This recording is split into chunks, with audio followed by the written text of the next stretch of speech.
2장 고통에서 벗어나기. 있는 그대로 받아들이라. 누구도 고통과 슬픔에서 온전히 자유로울 수는 없습니다. 그러니 피하려고 애쓰기보다는 더불어 함께 사는 법을 배워야 하는 것 아닌가요? 인간이 겪는 고통의 대부분은 불필요한 것들입니다. 분주히 움직이는 마음을 지켜보지 않는 한 고통은 저절로 만들어집니다.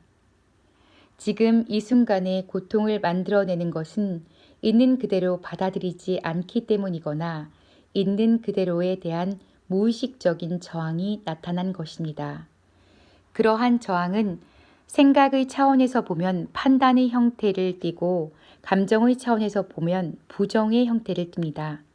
고통의 강도는 지금 이 순간 저항하는 정도에 달려 있으며 이것은 다시 자신과 마음을 얼마나 동일시하느냐에 달려 있습니다. 마음은 언제나 지금 이 순간을 부정하고 거기서 탈출하려 합니다. 다시 말하자면 마음과 자신을 동일시할수록 우리는 더 많은 고통을 받게 됩니다. 이렇게 정리할 수도 있을 것입니다. 지금 이 순간을 있는 그대로 받아들이고 존중할수록 우리는 고통으로부터, 번뇌로부터, 에고의 마음으로부터 자유로워진다고 말입니다. 그렇다면 마음은 어째서 지금을 습관적으로 부정하는 걸까요? 왜 지금에 저항하는 걸까요? 마음은 과거와 미래라는 시간이 없으면 기능하지 못하고 통제되지 않기 때문입니다. 그래서 시간을 초월해 존재하는 지금을 위협적으로 느끼게 됩니다. 사실 시간과 마음은 분리되어 있는 것이 아닙니다. 지구에 사람은 없고 식물과 동물만 살고 있다고 상상해 보십시오. 그래도 여전히 과거와 미래가 있을까요? 그래도 여전히 시간이 가치를 지니게 될까요? 거기에서는 지금 몇 시야 라든가 오늘이 며칠이야 라든 질문이 아무런 의미도 지니지 못할 것입니다. 그런 질문을 받으면 떡갈나무나 독수리는 어리둥절해하며 되물을 겁니다. 시간이라고? 그리고 답할 겁니다. 글쎄 말할 것도 없이 지금이지 뭐. 시간은 지금이야. 달리 뭐가 있겠어? 그렇습니다.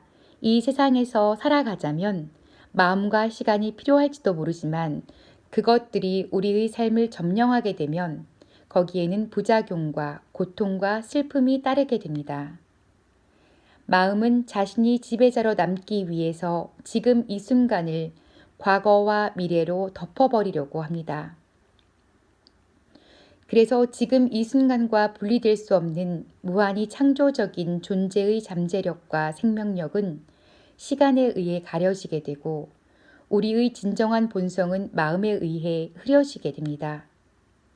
인간의 마음 속에는 시간의 무거운 짐이 끊임없이 축적되어 왔습니다. 저마다 무거운 짐을 짊어진 채 고통받고 있습니다. 그러면서도 그들은 소중한 지금 이 순간을 무시하고 부정합니다. 마음속에만 존재하며 실제하지 않는 미래에 도달하기 위한 수단으로 지금을 축소해버리면서 매번 그 짐을 더욱 무겁게 하고 있습니다. 집단이나 개개인의 마음이 만들어내고 쌓을 뿐인 시간 속에는 과거에 기인하는 엄청난 양의 고통이 잔재로 남아 있습니다. 자신과 다른 사람들에게 더 이상 고통을 주고 싶지 않다면 과거에 받은 고통의 찌꺼기를 당신 안에 차곡차곡 쌓아두고 싶지 않다면 더 이상 시간을 창조하지 마십시오. 실생활에 필요한 경우에만 사용하도록 하십시오. 어떻게 하면 시간을 만들어내지 않을 수 있을까요? 현재의 순간만이 내가 갖고 있는 전부라는 것을 깊이 인식하십시오. 지금 이 순간을 삶의 구심점으로 삼으십시오. 시간 속에 살면서 잠깐씩만 지금 이 순간에 들르는 것이 아니라 지금 이 순간에 살면서 실제로 필요한 경우에만 과거와 미래를 잠깐씩 방문하도록 하십시오. 현재의 순간에 항상 네라고 말하십시오. 그러한 상황에 저항하는 것보다 무익하고 어리석은 태도가 있을까요? 삶은 항상 지금이 있을 뿐인데도 그러한 삶 자체에 반대하는 것보다 더 미친 짓이 있을까요? 있는 그대로 내맡기십시오. 삶에게 네 라고 말하십시오.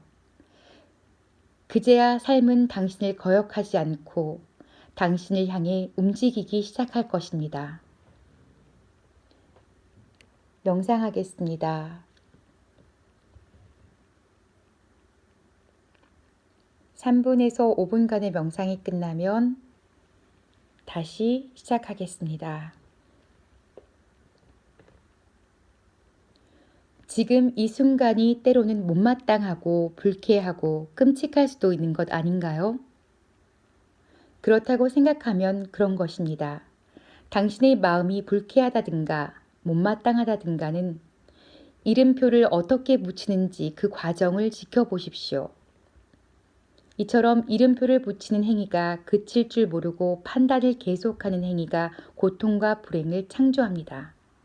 그 마음자리를 지켜보십시오.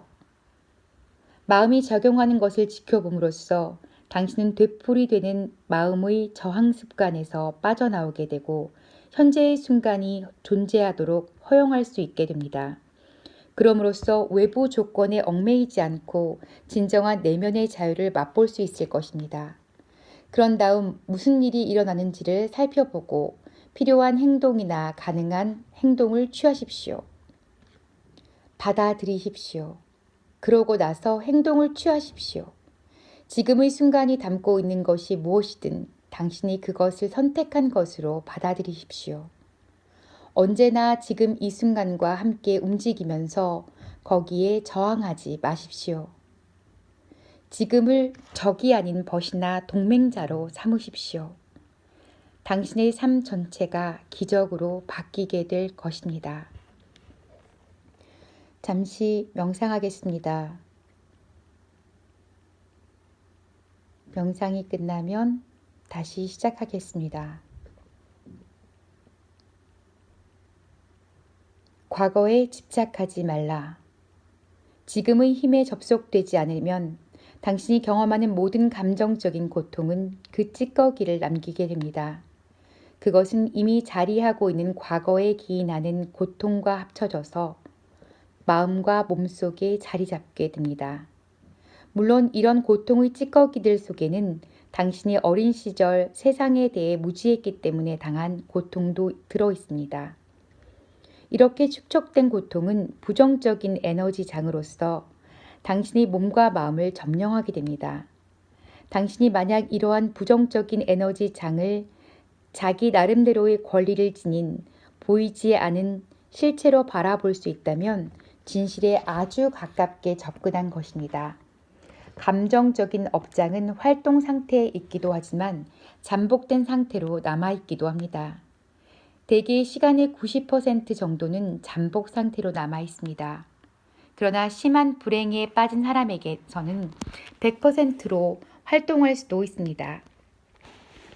거의 전적으로 업장을 통해 살아가는 사람이 있는가 하면 배반이나 상실, 버림받음 같은 특정한 상황 속에서만 업장을 경험하는 사람도 있습니다.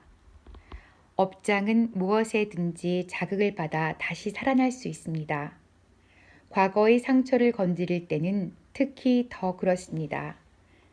잠복 단계에서 깨어날 준비가 되어 있을 때 업장은 문득 떠오르는 생각이나 가까운 누군가가 무심코 하는 말에도 활성화될 수 있습니다. 어떤 업장은 계속해서 투정을 멈추지 않는 아이처럼 때로는 불편하지만 별로 해가 되지 않은 경우도 있습니다. 하지만 어떤 경우는 사악하고 파괴적인 괴물이 되고 진짜 악마가 되기도 합니다. 육체적으로 해를 입힐 수도 있지만 그보다 감정적인 상처를 주는 경우가 더 많습니다. 어떤 경우는 주위 사람들이나 가까운 사람들을 공격하고 어떤 경우는 나 자신을 공격할 수도 있습니다. 그럴 때 우리가 삶에 대해 갖는 생각과 느낌은 매우 부정적이고 자기 파괴적인 성향을 띠게 됩니다. 질병과 사고는 종종 이런 상태에서 일어납니다. 어떤 업장은 자기 주인을 자살로 몰고 가기도 합니다. 어떤 사람을 잘 안다고 생각했다가 갑작스럽게 이질적이고 험악한 모습을 보고는 깜짝 놀라는 경우가 있을 것입니다. 그러나 다른 사람들보다 당신 안에 있는 그런 모습을 관찰하는 것이 더 중요합니다. 당신 자신 안에서 업장을 불러일으킬 수 있는 어떤 징후가 있는지를 잘 살펴보십시오. 불안, 초조, 우울한 기분, 폭력성, 분노, 원망, 좌절, 인간관계를 복잡하게 만들려는 욕구 등 어떤 형태로든 업장이 잠복 상태에서 깨어나는 순간을 잘 포착하십시오. 업장은 마치 살아있는 생물처럼 살아남기 위해 애쓰지만 당신이 무의식적으로 동화되는 동안에만 살아갈 수 있습니다. 그때 업장이 깨어나서 당신을 점령하여 당신이 되고 당신을 통해서 살아가고 당신을 통해 먹이를 구합니다. 그것은 그 자신과 같은 종류의 에너지와 공명하며 어떤 식으로든 분노라든가 파괴, 증오, 비탄, 감정적인 사건, 폭력, 질병 등의 고통을 만들어내는 것들을 먹고 살아갑니다. 업장이 우리를 점령했을 때는 당신의 생활 속에 그 자신의 에너지 주파수를 반영하는 상황을 만들어냅니다. 고통은 고통만을 먹고 살아갑니다. 고통이 기쁨을 먹고 살지는 못합니다. 이질적인 것을 먹으면 소화가 안 되는 것은 당연한 거죠. 업장이 일단 당신을 점령하면 당신은 더 많은 고통을 원하게 됩니다. 당신은 그 희생자나 하수인이 되어 고통을 주거나 스스로 고통을 받고 싶어 하게 됩니다. 두 가지를 모두 원하기도 합니다. 사실 고통을 주는 것과 고통을 당하는 것은 별 차이가 없습니다. 물론 그것을 의식하지 못하기 때문에 자신은 고통을 원하지 않는다고 극구 부인하려 할 것입니다. 그러나 당신 자신을 자세히 들여다보면 자신을 향한 것이든 남을 향한 것이든 고통을 계속해서 유지하려고 하는 경향이 있음을 알게 될 겁니다. 그 같은 상태를 분명히 알아차릴 때 고통은 용해되어 버릴 것입니다. 왜냐하면 더 많은 고통을 원하는 것은 미친 짓이며 아무도 의식적으로는 미쳐있지 않기 때문입니다. 에고가 들이우는 어두운 그림자인 업장은 의식의 빛을 두려워합니다. 그것은 자신의 정체가 탄로날까봐 겁을 먹고 있습니다. 업장은 우리가 거기에 무의식적으로 동화되어 있어야만 살 수 있습니다. 또한 우리가 고통과 대면하기를 무의식적으로 두려워하고 있을 때에만 살 수 있습니다. 따라서 고통을 당당히 마주보지 않는다면, 고통을 향해 의식의 빛을 비추지 않는다면 업장은 계속해서 다시 살아날 수밖에 없습니다. 업장이라고 하면 감히 쳐다볼 수 없는 위험한 괴물처럼 생각할지도 모르지만 장담하건대 그것은 우리의 현존하는 힘을 견디지 못하는 허약한 환영에 불과합니다. 어떤 영적 가르침들은 모든 고통이 궁극적으로 환상이라고 말하기도 합니다. 그 말은 진리입니다. 문제는 그 말이 우리 자신에게 진리로 적용되고 있느냐 하는 것입니다. 그냥 믿는 것만으로는 안 됩니다. 남은 여생 동안 계속해서 고통을 겪으면서도 그것이 환상이라고 주장만 할 겁니까? 입으로만 환상이라고 되뇌인다고 해서 고통에서 벗어날 수 있을까요? 우리가 여기에서 다루고자 하는 것은 진리를 깨닫고 실천하는 방법입니다. 직접 체험함으로써 진리를 살아있게 하는 것입니다. 업장은 우리가 그것을 직접 관찰하면서 있는 그대로 보기를 원하지 않습니다. 우리가 그것을 관찰하고 우리 안의 에너지 장을 느끼고 거기에 주의를 기울이는 순간 업장과 우리 자신을 동일시했던 의식은 깨지게 됩니다. 더 높은 차원의 의식이 들어오는 겁니다. 나는 그것을 현존이라 부릅니다. 우리는 이제 업장의 목격자 혹은 증인이 된 것입니다. 다시 말하자면 업장은 더 이상 나로 가장함으로써 나를 사용할 수 없게 되고 더 이상 나를 통해 힘을 충전할 수 없게 됩니다. 그럼으로써 진정한 내면의 힘을 발견하게 됩니다. 지금의 힘에 접속된 것입니다. 우리가 충분히 깨어 있어서 업장과 우리 자신을 동일시하는 의식이 깨어지면 업장은 어떻게 될까요?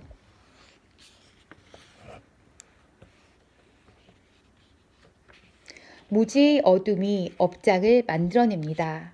밝은 깨달음은 업장을 본래의 상태로 다시 돌려놓습니다.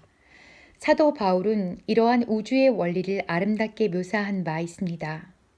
모든 것은 빛을 받으면 드러나고 빛을 받아 드러난 것은 빛의 세계에 속하게 된다.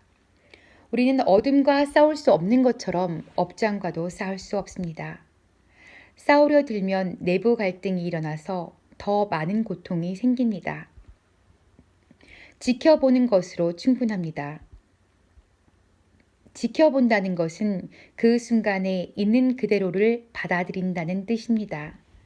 업장은 우리의 전체 에너지장에서 분리되어 덫에 갇힌 생명 에너지이며 때가 되면 마음과 동화되는 과정을 통해 일시적이나마 나름대로의 힘을 지니게 됩니다. 그것은 자신의 꼬리를 삼키려고 하는 동물처럼 제자리를 돌면서 생명을 거슬러 움직입니다.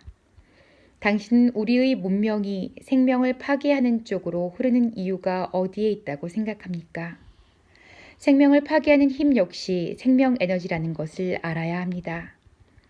우리가 고통과 동화되지 않고 지켜보는 자가 되면 업장은 얼마간 작용을 계속하면서 우리를 다시 자신에게 동화시키려고 할 것입니다. 구르고 있는 바퀴를 더 이상 밀지 않아도 얼마 동안은 앞으로 나아가는 것처럼 고통의 작용 또한 어느 정도의 관성을 지니고 있습니다. 이 단계에서는 몸이 여기저기 아프고 고통스러울 수 있지만 오래 가지는 않을 것입니다.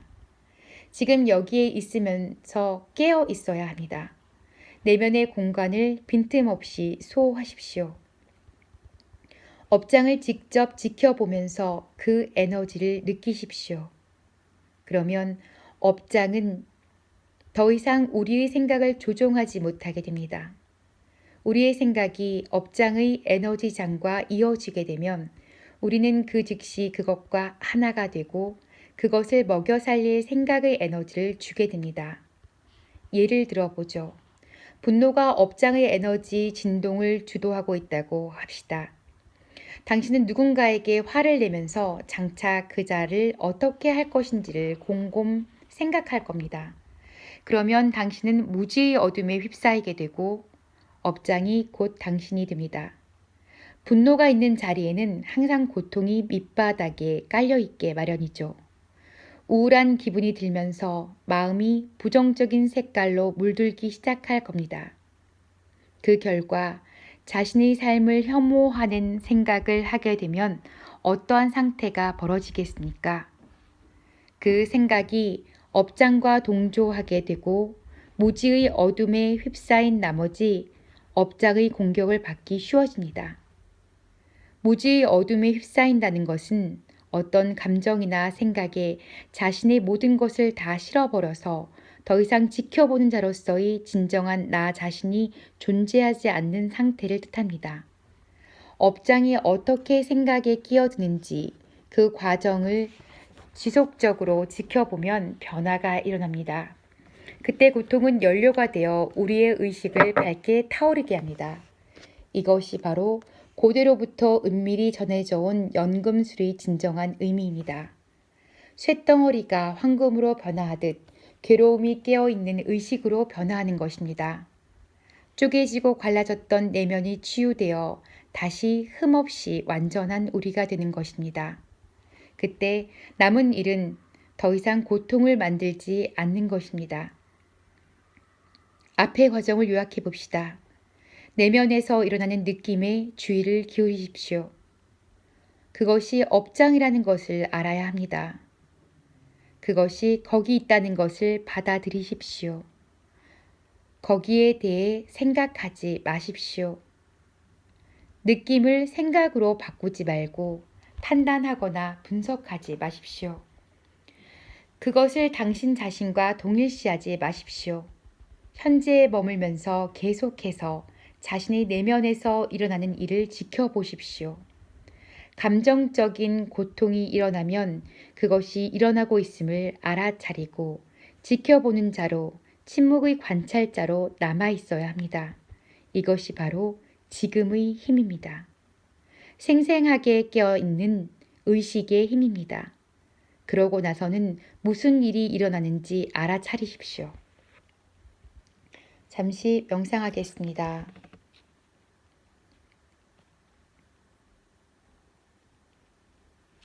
명상이 끝나면 다시 시작하겠습니다. 고통의 몸체라 할 수 있는 업장은 여성의 경우 월경이 시작되기 직전에 특히 고개를 쳐듭니다. 그 이유에 대해서는 나중에 더 자세히 이야기하기로 하고 지금 당장은 이것만 말해두겠습니다.